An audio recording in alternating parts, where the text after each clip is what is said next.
Yo, yo, yo, yo, yo, what is going on? AOEM/Kingdom Builder Familia. It is your boy BN, aka Mr. Kingdom Builder. And today, I wanted to review the Age of Empires mobile announcement player survey that they have on the official Discord. So if you go on the Discord and you go up here, I think it's to announcement, they have a survey that you can fill out. Of course, I do recommend doing that as always, especially if you want your voice to be heard in any level of capacity for a game that you're interested in. But I've already filled out all my answers, and I want to go through the questions that they're asking in this survey, along with what I think are some big tells and pretty revealing information for the type of questions and data that they're looking to collect. So I'm going to start here with question 3, because question 1 I think is just your age, and question 2 is I think some personal information or something else. So we'll go here. So the first one is, where did you hear about Age of Empires Mobile? Well, I heard mine from a friend, DK Gamer, who's another fellow content creator. Let's go next. Number 4, which of the following aspects made you decide, I'm assuming this is made you decide, not decide, it's probably a typo there, to pre-register for follow Age of Empires Mobile? So for me, I like war strategy games. The graphics I do like as well, but it's not really that important to me. As long as the graphics, let's be honest, aren't doo-doo and they are, modern-ish. I'm talking, we're not looking at Duck Hunt from years ago or some kind of 2D, just old pixelated visual aid, right? Like we're watching Pong or, Adventure, something like that. So next one for me is it free to play? Right, I think it's very important in the Kingdom Builder market because, or the genre itself. I don't know if I've really ever seen a Kingdom Builder that is not free to play, at least for the ones that I have played and or that have been popularized. So that's really important. And then for me, number 3, can play with friends and players from all over the world. I enjoy trying out new games, which I do, especially ones that are within the genre. It doesn't really matter to me on if it's historical, multi-civilization. I just think that's a theme of its own, right? Very similar to Command & Conquer has its own theme, to StarCraft has its own theme, to World of Warcraft has its own theme, right? And this is no different, right? Age of Empires has its own theme. I like the developer. I don't know too much about World's Edge and Timmy Studio Group. I'm a little bit familiar with Xbox Game Studios, but not enough to say whether or not I really kind of believe in the titles that they produce, one way or another. The game seems to be faithful to Age of Empires series. I think to a degree, based on what we saw in the first look video, there clearly are, I would argue, more aesthetic and more storyline or story-driven content as it pertains to what will be I don't want to say a story mode, but kind of like the main missions, along with hero commander names as well. I think that's a little bit more attuned to what many would come to know about the Age of Empires franchise. And of course, once we end up seeing more about the gameplay. But I'm a fan of the series, right? I myself have played a number of the Age of Empires games, recommended by a friend. But again, I don't know how relevant that really is as far as kind of what decided, because that wasn't a decision. It was just, hey, right, kind of being informed. A game is innovative and different to other games on the market. I don't know if that's fair to say because we don't know enough, right? So this isn't something I would ever select because, one, this is like a twofold thing. On one side, we need to see more of the game to really see if it is going to be something that's innovative and different to its peers in the genre. And then number 2, in order to answer this question, you have to have at least played a number of other games within the Kingdom Builder genre in order to say whether or not, right, this is like an innovative thing, right? Like you can't just play one other Kingdom Builder and be like, oh yeah, well, because I played this one other game and this is different than that, right now all of a sudden it's innovative. I think this is more of a historical question. So I don't really know if this is fair enough to ask because I just don't think enough people are really going to do deep dives on the history of the Kingdom Builder genre to really know what is innovative and not. Think about how many players still look at Rock, Rise of Kingdoms, as though it's like the mainstream game. There's a number of them, and then they'll basically just say, well, anything else that comes out after Rock is just a Rock reskin. Obviously, that's not everyone who says that, but a number of them do. When if you look back throughout the ages, if you will, right, Game of War that released in 2013, right, one of the first popularized Kingdom Builders to come out, there's some features in Game of War that were then, you could either say reskinned or the foundation of that game, because it was a traditional Kingdom Builder. As we know, you start out in a kingdom, you have your players and alliances, capturing objectives, etc. Right? These are things that you could say every game after that ended up copying and reskinning. But we don't say that, or at least I don't, because I just feel like that's disrespectful to say in general, right? I don't think that's really fair. Then we talk about, can play it with my friends. Recommended by creator, and then I said other, right? So one of the things I said here is like, what are the following aspects made you decide And for me, I just said I would like to see what AOEM does differently, or what unique features are added to the Kingdom Builder genre with this title, and if it will have true range PvP, similar to Call of Dragons, which is setting the standard in the genre thus far. And you'll probably see some consistencies in that. What else would you like to know about Age of Empires Mobile? So for me, does the pace of the game suit shorter play sessions typical to mobile users? I mean, this is somewhat objective because they didn't really define what they consider to be shorter play sessions. Is it an hour, 30 minutes, 2 hours? So because there really wasn't enough details there, I didn't select that. How to obtain heroes and form lineups. So I mean, let's be honest. For anyone who's played Kingdom Builders before, if you have experience doing it, you know obtaining heroes typically isn't a difficult thing to do. There's usually a building somewhere, and you go into that building and you click something, and it either gives you some free selections on maybe lower tier to mid tier heroes that you can do, and you can click that, and you can maybe do a number of them at intervals across. Maybe if it's like every 5 or 10 or 15 minutes, you can then click it again, and then maybe you'll collect some kind of materials or resources, and then you can use a number of them to open up better rewards or better heroes, right? Higher grade heroes if it's legendary, epics, etc. Right? So that's pretty standard. So for me, that's not really something that I find drastically important. Which aspect of the game features strategic depth? That's something I'm very interested in. Which Age of Empires core gameplay elements have been retained? I'm interested in that. Narrative world building, I mean, that's cool, but that's more storyline driven stuff. That's just not something that I adhere to, if you will, right? That I'm very interested in. What are the minimum specs to run the game at a decent frame rate? I mean, to be honest, that's just more of a generalized type of information. I think most people that have mobile devices nowadays are able to keep up with the majority of games, if not all games that are released on them. Albeit your device being like 5-6 years old, right? Or 4, 5, 6 years old, whatever it may be. Specifics of single-player gameplay. I mean, but it's not really something I'm personally over the moon with, right? For me, it's really more about kind of the MMO open field, like the MMO world, the open field, the map, if you will, the multiplayer aspects. That's really where I'm more interested in. What level of RTS controls are in the game, right? Real-time strategy. Yes, I'm very interested in that. How have controls been adapted to better suit mobile devices? I'm interested in that because I'm curious on, again, is it easier? Is it more difficult? Is there multiple steps? Have steps been reduced? Hero controls and use of hero skills. This is something I guess I am kind of interested in, but I mean, again, if you've played Kingdom Builders enough, you know that there's really only a couple ways that heroes and commanders are kind of being attuned, if you will, or tuned in most of these games. So it's not really something that I'm over the moon with, like, oh, I need to find this out right now. I can always wait until see that when the game is released. How will the game be monetized? I think that's really important. Is again, what are the bundles going to be? What are the price points going to be? Right. I think for those of us that have played a number of games, bear in mind, I'm on any kind of high spender. I would consider myself free to play low spend, just depending on again, am I going to actually spend a little bit in games or am I not? But typically, I'm always very kind of where can I get my best ROI, right? So it's all about more kind of long-term spending than it is short-term or spending a lot. I'd rather spend a little and get max value, even if it ends up taking me a little bit longer time. Right? Again, based on, I should say, where my current budget is able to be applied to. I should be clear there. What new gameplay features does the game have? I'm interested in that.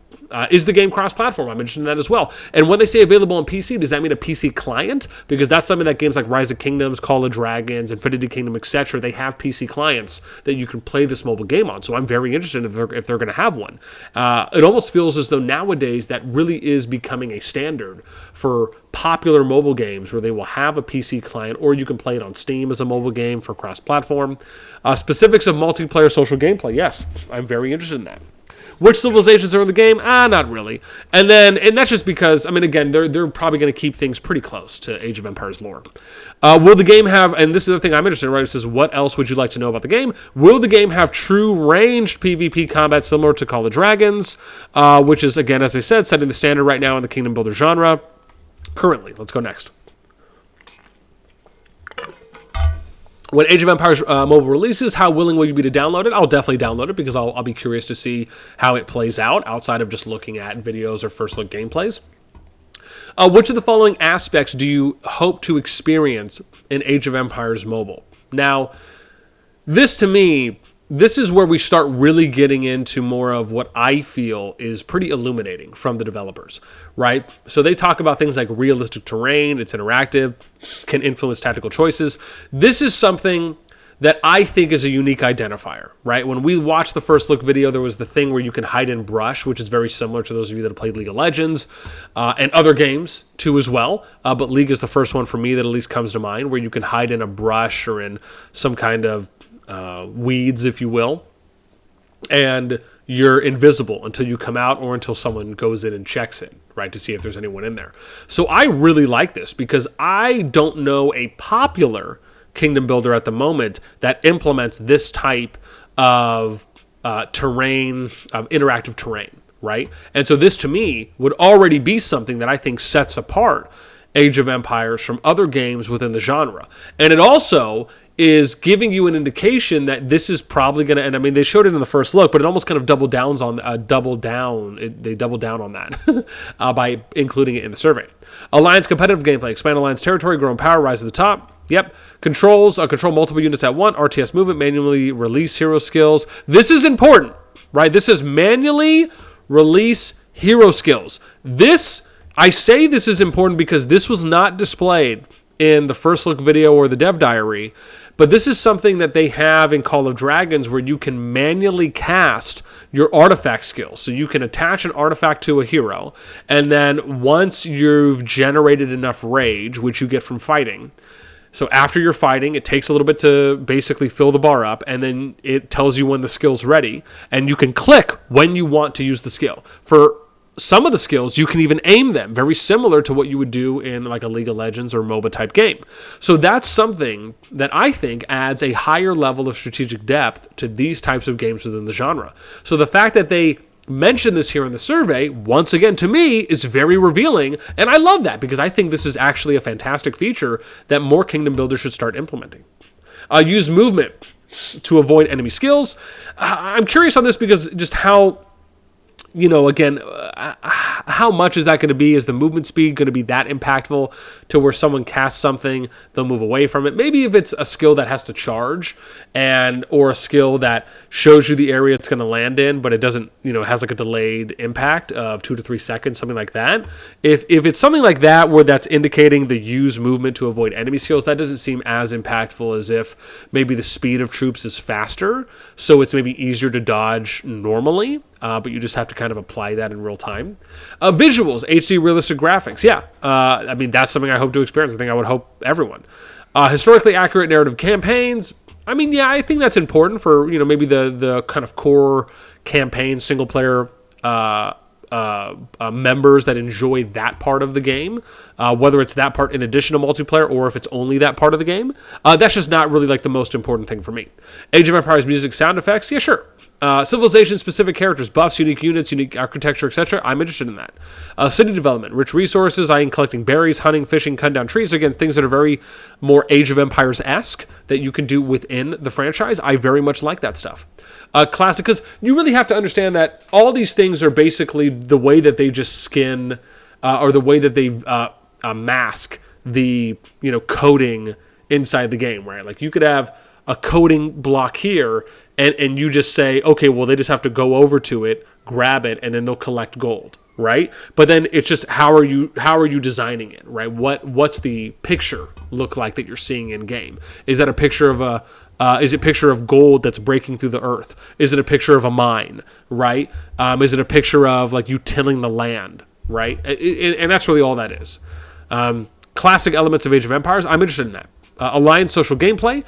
Cooperate with Alliance members, forge truces, rivalries, other alliances. Yeah. Hero selection. Again, that kind of goes back to what I was saying before, right? Like you just know there's going to be a building that does that. Theme. History, multiple civilizations. Yeah, okay. Large-scale battles. Attack, defend, and sieges involving over 1,000 players. This is very interesting to me, especially if those that are attacking and defending are being done in real time. And it's not just, okay, you're attacking and then the defense is kind of on a simulated way of playing, kind of similar like what you would experience with like Clash of Clans, where if you're the defender, for the most part it's pretty automated after you have your base set up, right? If they end up now having maybe some things the defender can do, but typically in Kingdom Builders, right, the offense and defense are fully interacting in again, games that I've played. And so I hope that that is really what that means. But this is something that I like, where they're talking about sieges and not necessarily like open field battles, right? So this is something that I think is very telling and they showed a little bit of this in the first look video, but again, I like this because they detailed it out a little bit more here on the survey versus what they showed in the video. Realistic sieges: control siege weapons, smash down key entry points, and then rout or rue the remaining garrison. So this is cool. I like this because, one, it says you can control the siege weapons, you smash down key points. Now, remember, in the first look video, they showed a trebuchet that was attacking a wall, and the wall broke down, and then the units entered. If this is a combat aspect before you get to a later stage of combat, this is something I like. If this is a portion, not to say it's like a turn type thing, but if you can bring trebuchets, and then if it's a matter of you have to protect them in the open field, right, if you end up getting attacked, or if you're able to kind of get the first, I don't want to say first look, but if you can kind of get the first initial ambush, not ambush, God, what's the word I'm looking for? First strike, right? If you kind of get the first strike out on a city or its walls, right, that could be pretty cool. Lineup formation, hundreds of potentials formation, hundreds of hero skills to choose from. I think this is interesting. But this is, which of the following aspects do you hope? Same thing that I wrote in here, right? The true PvP combat. Let's go next. Which of the following best describes you're familiar with Age of Empires? I've heard of the series. These are all the games that I've played. I just haven't bought a Age of Empires 4 yet. Which of the following statements best describes your gaming habits, right? Mostly mobile games and PC. So you see a list here. What kind of games have you played on mobile in the past 6 months? Now, I don't know if this question in particular is probably the most beneficial when it comes to the type of data and information they're most likely looking to collect. I think, and I say that because you don't need to add in something like casual, right? You don't need to add in something like racing or sports. Those are not necessarily related or could be relatable to this genre. I, however, do think that something like a MOBA, I think if it's casual strategy, right, these are all similar other things, even open world, right? Maybe even some turn-based stuff, as an example. Those are things that you can have maybe some elements within games of that genre that you could also see applied in something like Age of Empires Mobile, right, that falls into more of that war strategy, or as I like just to call it, kingdom builders, because I think it's the easiest way to describe it. But then we talk about which of the following mobile strategy games have you played before? So pretty much almost all of these I've played that you would consider to be a kingdom builder. Some of them, of course, I've played longer than others. Some of them I've done the tutorial and I've looked around and just, again, for more research purposes. But there's a few things that I like that they have on here. Number one, I like that they have Call of Dragons right here. That to me is a big tell, because even though Call of Dragons is newer, right, it's almost a year old, right, it's been out for 11 months at this point.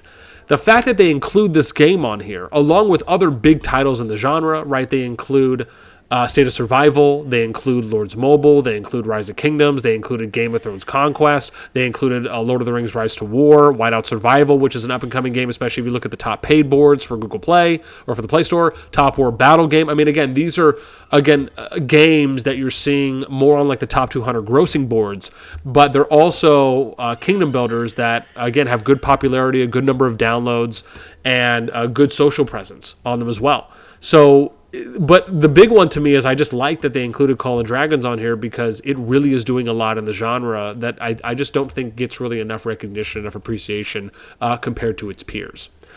So yeah, again, this is very telling to me, because also in Call of Dragons, they have true ranged PvP, right? Where what I mean by that is a ranged unit is here, a ranged unit is here, and they're firing at each other from ranged, right? In a game like Rise of Kingdoms, as an example, if you have an archer unit that is a ranged unit, they still have to walk all the way up and face-to-face attack any of the other units, right? Which is what you would usually see in more of a realistic environment if it's like an infantry versus infantry, because they have to go up to each other to fight. But that's the same way. So even though you have this unit that's titled as an archer, they still have to go out face to face to fight. They're not really fighting from a true ranged. Let's go next. Then we get to number 13. How much did you pay for your war strategy games? To be honest, the only game I've really ever spent any kind of consistent money in is Call of Dragons, and that's maybe been gosh, maybe like $200-300 over months. And then I spent $20 in Rock, but that was after I played the game for at least 2 years, right? So I put 1 to 49 because it's not a lot for me. What keeps you motivated to play mobile war strategy games, right? So the feeling of attacking and looting other players. Now, this is where you really start getting an insight to what will be potential features in the game. This is why surveys are very interesting when you go through them, because typically they're asking you questions, and most of the time what can happen is the ones that get the most amount of feedbacks and have the highest percentage or most reactions, those are usually ones they will look more at to include in a game. So for me, the feeling of attacking and looting other players, I think that's great. Role-playing the ruler of a city and or commander of an army, because for me, again, Mr. Kingdom Builder, right, I very much like doing projects and kind of managing kingdoms in that aspect of multiple alliances, multiple leaders, thousands of players. I love doing that stuff. The sense of teamwork from cooperating with helping other alliance members. Yes, the genre is constantly innovating and growing. I mean, yeah, it is. I just don't know if that is as specific as maybe I'd like it to be, but yeah, sure, I'll bite. I have friends that I play with, yeah. The feeling of fighting against other alliances with my alliance mates, yeah. The strategy involved in dispatching troops and forming lineups. Okay, I had to get some high-quality H2O. Expanding my territory, the familiarity of the gameplay mechanics. Gathering, producing resources, building structures, researching tech trees, etc. Love it. Exploring the world map, yes. The sense of progression I get from leveling up my hero units. Gameplay is competitive but fair and requires strategy. I think that's pretty telling, but again, even though it sounds great on paper, we'll have to see how that actually works. Now, when we review question 14, right, we have the, where was it? Right, so the role-playing, the ruler of a city and or commander of an army. I mean, this is more so referring to probably just you as an individual player. I think the feeling of attacking and looting other players is important, because what this can mean is that you will be able to attack other cities, whether it's through rallies, if it's through swarming, and you'll be able to loot and take resources away from them. So this is almost something where you could say, hey, this is probably going to be something included in the game. The sense of teamwork from cooperating with or helping other alliance members. I mean, again, this can refer to PvE and PvP. It doesn't mean that it's one or the other. The other one here is, right, we have the strategy involved in dispatching troops and forming lineups, hero skills, unit type combinations.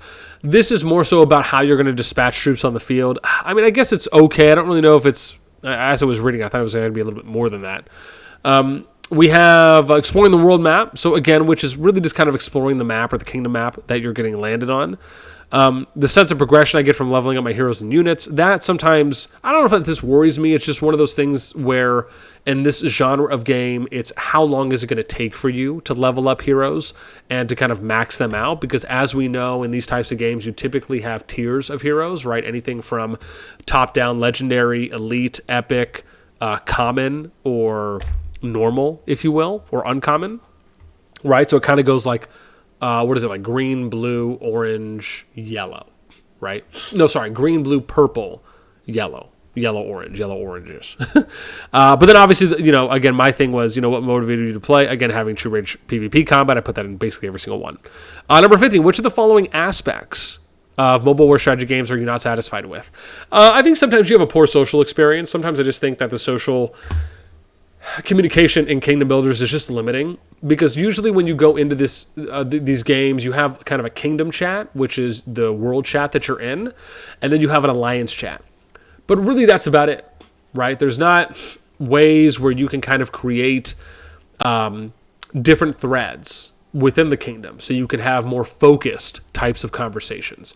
This is something I've always thought could be really cool, where, like, let's say if you had a king or queen of a kingdom and they could create a separate chat for anyone that wants to join and participate in it that's in the kingdom, right? Instead of you having to be the one who creates a group chat by adding players, creating the chat, and then or like sending friend requests, and then make the chat, and then add players to the chat. Why can't you have topical chats that the king or queen creates? Maybe you have up to like 10 options, and you can have kind of a war strategy chat. You can have a chess chat. You can have a chat for doing raids or doing fort rallies, things like that, where you have more ways to get the kingdom more involved and to socialize more if you're just talking in-game. And there's other ideas as well, but that's just one. I can't give away all my secrets.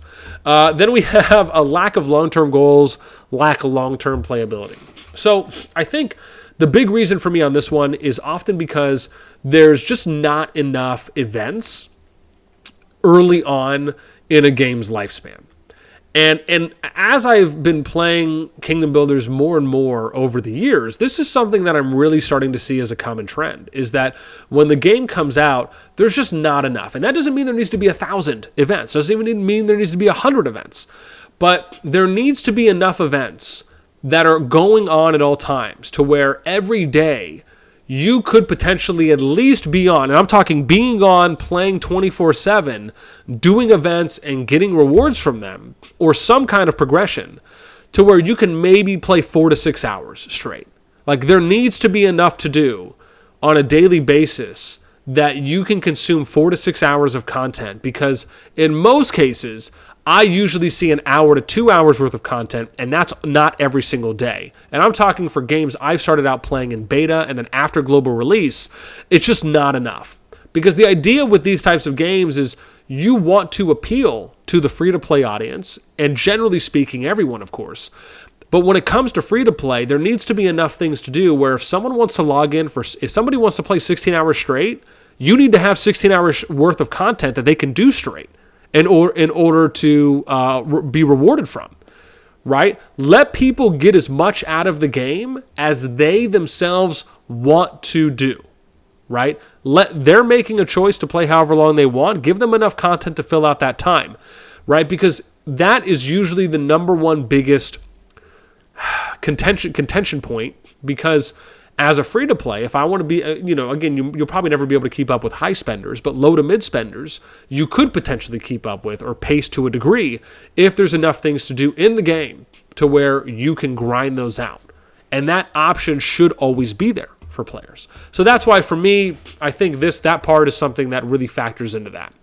Need to spend a lot of money to progress. Yeah, I think that's something that not really the fact that you need to spend to progress. I think this question is worded poorly, because you don't. It's not a requirement to spend in order to progress, right? You're spending money to progress faster. That's really how this should be worded, because you can still make it. You can still get max tech, max building level, max VIP, max hero levels, max hero star levels, etc.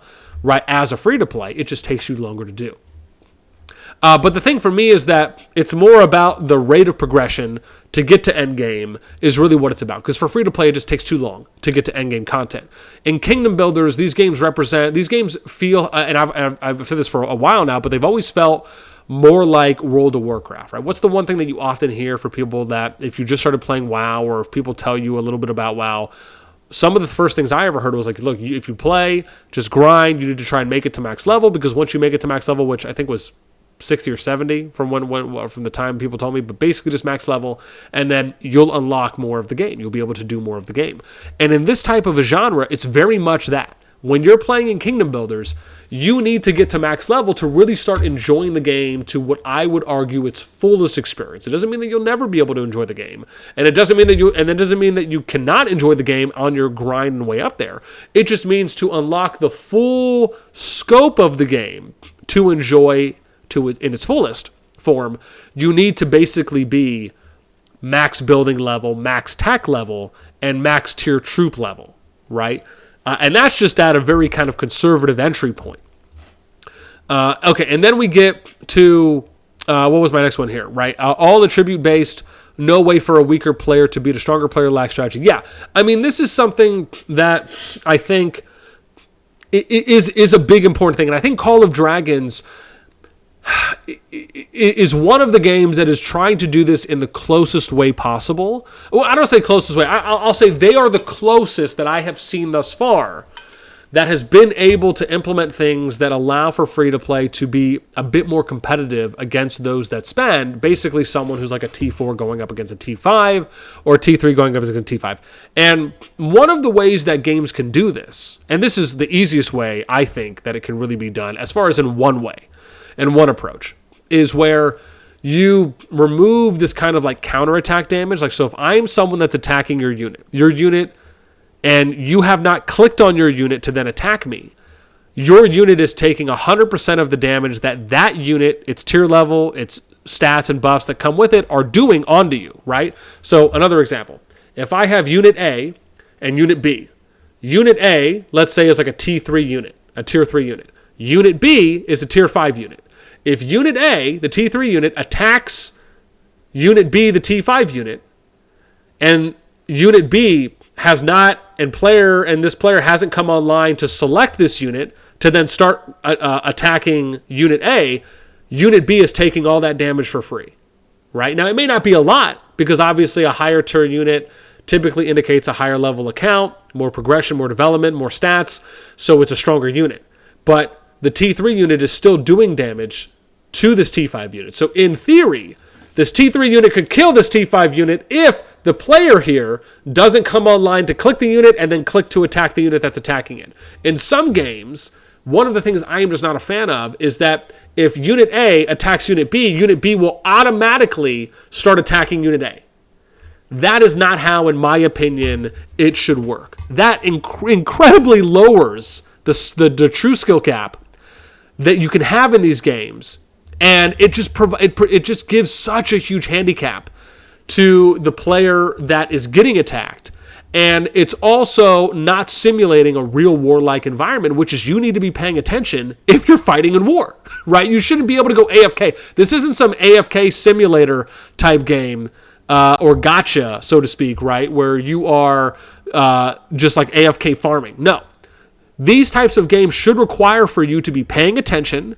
And again, albeit like, a connection thing that happened, or connection something that happens in, like some kind of emergency that requires you to go away, those are typically not going to happen as often, or are likely to happen if you're a player who's carving out time in your day because you know that's when you're going to be available to actually get online and contribute in war.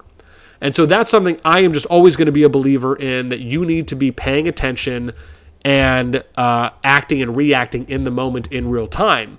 And you're not just given these kind of handicap scenarios for PvP combat. You need to actually be selecting your unit and then choosing who it's attacking in order for you to deal damage. Otherwise, if you're getting attacked and you're not paying attention, you're taking all that damage for free. That's right. Okay, that was long-winded. Okay, here we go. What do we have here? Commanders, unit type, combinations like depth. I don't know what they mean by here. I mean, this could mean a couple things for what I'm thinking of, but I just wish this was a little bit more specific. World map content is bland and repetitive, lacks fun exploration experience. I mean, when I think about this, generally speaking, it is somewhat true. I think the only game that I've really enjoyed so far out of the mobile games, at least, again, out of the mobile games I've played, and I'm talking for the ones specifically where I've played long enough where they've gone into a new season or there's some kind of reset thing that happens, is Call of Dragons, because every season they basically reshape the map. And to me, that's something that's really exciting, because even though there's a lot of similar terrain areas, they basically give you a new map each season, each main season, which I really love the way that they've been doing that. But in comparison to other Kingdom Builders that I've played, I can understand why this selection is in there, because it makes sense. Poor graphics, that's not really something I don't think any of the games I've played have had horrendous graphics, so I won't select that. Battle losses are too high, feels like a huge setback after each battle. I mean, I think this is somewhat agreeable, right? I think if you're a free-to-play player and you've played games like Rise of Kingdoms, Infinity Kingdom, even those of us that play Call of Dragons, I think there are a number of similarities and common denominators across games within the genre where, I mean, even Lords Mobile used to be incredibly impactful, right? Where you could basically invade another kingdom, zero everyone, and then dip out or go and start invading other kingdoms, right? Now, from what I understand, they've changed some of that, but I remember hearing some of the horrific stories for what was that, and you could get hard zeroed, where you literally lost everything. And I would say more impactful, more negatively impacting than Rise of Kingdoms, right? If we're talking Lords Mobile. So, and I'm sure there's some LM players out there that can obviously speak more to the specifics there. But yeah, I think this is an important one when it comes. I think Call of Dragons, once again, is doing a number of these things very well, right? Where you are not taking, like in that game, you don't take open field deaths at the moment. You take deaths from rallies on cities and rallies on passes, whether you're the attacker or defender, and then it's a different percentage per. You also have free healing that's in Call of Dragons, right? So anyone that's attacked or anyone that's attacked could be severely wounded. They go to your hospital. You have free healing and resource healing. So you're able, the amount of time that you're out of the fight isn't as long as it would be if you didn't have free healing, right? So this really helps, where you can have a maximum of 2 million healing per day, 2 million free healing per day, but I think you have to be around 150, it's like 120, 150 mil, somewhere in that range, power-wise, that you have to be in order to actually hit that 2 mil cap. But it is something that helps a lot in that respect, because given units aren't dying, and they're basically just going to the hospital where you know you're going to get them back. It's just a matter of time that it's going to take. It could take days, obviously, to heal up, or a week to heal up all those troops, depending on how many you have in there. But the reason why this is a very free-to-play friendly feature is because after free-to-play has played long enough, they will eventually have more and more troops, which means they'll be able to fight that much longer. Compared to when troops die, you have to replenish those troops, which now basically almost kind of keeps you in this constant state of limbo, because you're never really going up, right? You go up a little, you go down a little, you go up a little, down a little. But in Call of Dragons, you're always going up, right? Even if you go down a little bit, you're still always going up, right? And that's what it is. It's like a constant elevator. Even if you have hospital, and then over time, as you keep going up, they're healing, and then you constantly increase the overall amount of troops that you have, which allows for you to sustain yourself and fight out in the field longer. And that's really, if I look at it objectively, it's a great way to do it. So that to me is a really big thing. Runs poorly, connectivity issues. This is the case, but this is really the case when you're talking big wars, right? Within these games, when you have big wars of hundreds of players and 1,000 legions or 500 to 1,000 legions out in the field, that's where it starts to become buggy and laggy, right? And some games do things like simplified graphics, where they'll reduce the amount of legion or march graphics that you're seeing to a full march, to just one unit on a horse or something like that, or one infantry unit and the hero, right? So there's not as much maybe visual representation on the screen. That's something that I've seen some games do. But really, it would just be nice if servers could handle, that type of,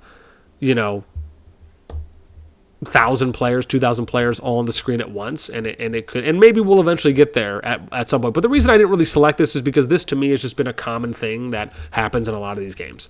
It takes a long time to progress, too grindy. This kind of goes to what I was saying earlier about allowing enough content in the game for all players, but really, as we talk more to the free-to-play community, enough to do kind of during the day. Right? Alliance wars lack realistic battlefield environments and battle processes, lacks engagement and immersion. I would select this. It's just that, Call of Dragons has really set such a high standard for me in the genre, because it does allow for a number of these things to be done. I do like the kind of battlefield terrain thing that Age of Empires Mobile has already hinted at, and we've already seen in the first look. I think that's a really cool thing. Also, they did this thing where if you're moving across a swamp or like a muddy area, you have like a reduced march speed or a slow effect debuff that's been applied. I actually really like that, because I think that makes sense, and I like those kinds of things. But again, it's just, if I'm talking about generally speaking throughout the genre, I could probably click this. It's just that I think COD has really kind of done a good number for me, so because of that, I think I'm just going to leave this unselected. Base building gameplay lacks freedom and customization. I don't know. Some of the stuff, I think it just depends on what do they mean by that, because in a number of the Kingdom Builders I've played, you're really just able to kind of rearrange where your buildings are positioned in your city, and then you can add things like roads and statues and other kind of furnishing, we'll say, that you can do. Don't have any friends to play with, complicated gameplay mechanics, need to learn or understand a lot to play. I don't know if that's really been the case. When I played Infinity Kingdom, I didn't think it was that difficult. When I played Art of Conquest, I didn't think it was that difficult to learn. Lords of Mobile, State of Survival, I didn't think it was that difficult. I played, what was it, Westworld or Westland, or West Game is what it was called, I think. And then obviously Call of Dragons and Rise of Kingdoms. I didn't think those were too dreadfully difficult to learn how to play and understand the mechanics after you were on for a few days and kind of clicking and reading through everything. But yeah, this is something that I thought, again, some of these I thought were interesting just because as you're going through them, you start to get a little bit more, as I was saying before, right, insight into what this game is looking to almost try to stay away from, right? And so I thought some of these were interesting that I selected. Which of the following descriptions best describes your social needs in mobile war strategy games? They only let you pick one here, so I decided I prefer to play as NASTi because for me, like, that's what I like to do. Where do you usually get information? So I get it from a number of places where I find my stuff. And then what kind of content do you usually do at games? And that was that. And then we get to the end here, which is male employed. That's just what I put down. I should have been like, prefer not to answer. And then I'm going to submit. So you guys can see me submit here in the video. Like I said, I thought this was really cool to go through with a number of these things, and I hope those of you that have stayed here this long enjoyed me walking you through each of the answers and questions that came up, along with what my thought process was behind them, and pointing out to you some of what I thought was pretty revealing from the survey that can give us some indication on what we may come to expect, or that will not be in the game, right, from some of the surveys that could be a possibility. So I'd love to hear your thoughts. If you filled the survey out, what were some things that maybe caught your attention? Was there anything that caught you off guard, or you just thought, hey, this was really interesting, the way that they asked this, or the fact that they included this answer, maybe because they included certain games? I'd love to hear. So let me know in the comments down below. That's going to do it for me. As always, until next time, I'll catch y'all later.